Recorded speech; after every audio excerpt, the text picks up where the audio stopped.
देखिए प्रियंका, मौसम विभाग ने अलर्ट जारी कर दिया है बारिश को लेकर के। राजधानी लखनऊ सहित आसपास के कई जिलों में उन्होंने अलर्ट जारी किया है और अलर्ट जारी करते हुए उन्होंने साफ तौर पर कहा है कि 7 दिसंबर तक ऐसे मौसम बने रहेंगे। मैं तस्वीरें दिखाऊंगा कि लगभग सुबह तड़के 4-5 बजे से लगातार बारिश हो रही है और यहाँ पे बारिश से हल्की हल्की जल जमाव भी देखा जा सकता है। और ये जल जमाव इस बात की ताकीद करती है कि लगातार धीरे धीरे जो बारिश हुई है वो काफी देर तक हुई है और अब धीरे ये जो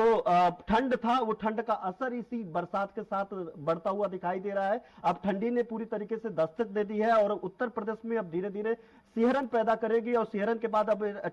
ठंडी जो हवा के झोंके हैं वो थपोले पड़ रहे हैं, ठंड के थपोले पड़ रहे हैं और मौसम लगातार अब मौसम एकाएक सीधे इस बार बरसात के साथ बदलता हुआ दिखाई दे रहा है और ठंड पूरी तरीके से अब उत्तर प्रदेश में अपने पांव जमाना शुरू कर देगा। और चूंकि अगर देखा जाए तो आज 4 दिसंबर है और माना जाता है कि दिसंबर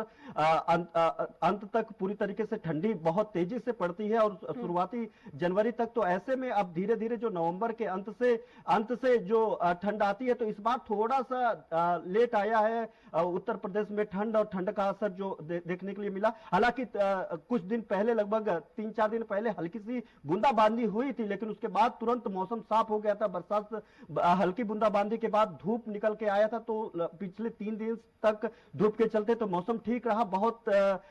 तेज ठंड नहीं पड़ी। लेकिन आज इस तरीके से लगातार 4 बजे से बूंदाबांदी और मौसम लगातार चेंज होकर के बरसात हो रही है, उससे साफ है कि अब आने वाले दिनों में ठंड काफी तेजी से पड़ेगी। हालांकि अगर इसकी प्रशासनिक तैयारियों की बात करें तो पहले ही यहाँ पे चाहे लखनऊ नगर निगम की बात करें या फिर उत्तर प्रदेश के अन्य नगर निगम और जिला मुख्यालयों की बात करें, वहां पे कंबल की खरीदारी पहले ही कर ली गई थी। मुख्यमंत्री योगी आदित्यनाथ ने इसको लेकर के समीक्षा बैठक भी किया था और उस समीक्षा बैठक में साफ कहा था कि जो कंबल की गुणवत्ता हो वो बेहतर हो, वो अच्छा हो। हम और अधिकारियों को, खासतौर पर जिला अधिकारी को उन्होंने और मंडलायुक्त और जिला अधिकारी को उन्होंने खासतौर पर दिशा निर्देश दिया था कि आप मौके पे जाएं और वहां पे जाकर के परिस्थितियों का जायजा ले, वहां की स्थितियों के जायजा लेने के बाद वहां पे गुणवत्ता पे भी ध्यान दे, गुणवत्ता देखे कि जो नगर निगम इसकी खरीदारी कर रहा है, जो बजट आवंटन की गई है उसका पूरी की पूरा तरह से उसका सदुपयोग हो और जो क्वालिटी वो डाउन ना हो। क्योंकि लगातार देखा जाता है कि कंबल वितरण भी होता है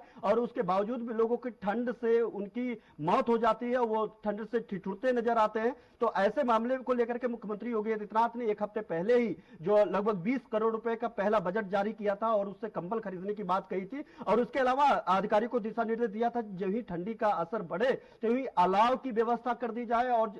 रैन बसेरों का खासतौर पर उन्होंने कहा था कि रैन बसेरों को पूरी तरीके से एक्टिव कर दिया जाए, अस्पतालों की व्यवस्था ठीक कर दी जाए और ठंड से होने वाले जो आंकड़े हैं, मौतों के आंकड़े या फिर जो ठंड लग करके जो सर्वाइव करते हैं उनको कोई किसी तरीके की दिक्कत ना हो। और उत्तर प्रदेश में पहले से ही जो लवारिस लाशों की तरह उसी की तर्ज पे जो है, जो लोग जिनका कोई नहीं है जो और ऐसे लोग जो मरीज है, दिक्कत होती है, जिनको कोई ले जाकर के भर्ती नहीं करा पाता है, उस मामले में भी पहले से ही यहाँ पे अस्पतालों में 20 बेड का रिजर्व किया गया है। यानी जो तमाम ऐसे जो बेगर्स हैं, जो यहाँ पे भिखारी है, रिक्शा चालक है या फिर तमाम यहाँ पे जो लोग गरीब है, जो सड़कों पे रहने के लिए मजबूर है परिस्थितिवश, उनको अस्पताल में भर्ती कराने को लेकर के अब उनके लिए बेड आरक्षित कर दिया गया है। तो ठंडी की अगर ओवरऑल बात किया जाए प्रियंका, तो उत्तर प्रदेश सरकार पूरी तरीके से इसमें मुस्तैद होते हुए दिख रही है। अब अधिकारियों के कंधे पे जिम्मेवारियां हैं कि उसको किस तरीके से इंप्लीमेंट करते हैं, किस तरीके से वो कंबल वितरण करके सही जो जरूरतमंद है उनको किसी भी मौसम के पहले तमाम तैयारियां पूरी कर ली जाए। हालांकि जिस तरीके से तैयारियां हो रही हैं, हालांकि सर्दी का अभी लोगों को और एहसास होगा क्योंकि सर्दी और बढ़ेगी। फिलहाल शुक्रिया आपका तमाम जानकारियों के लिए।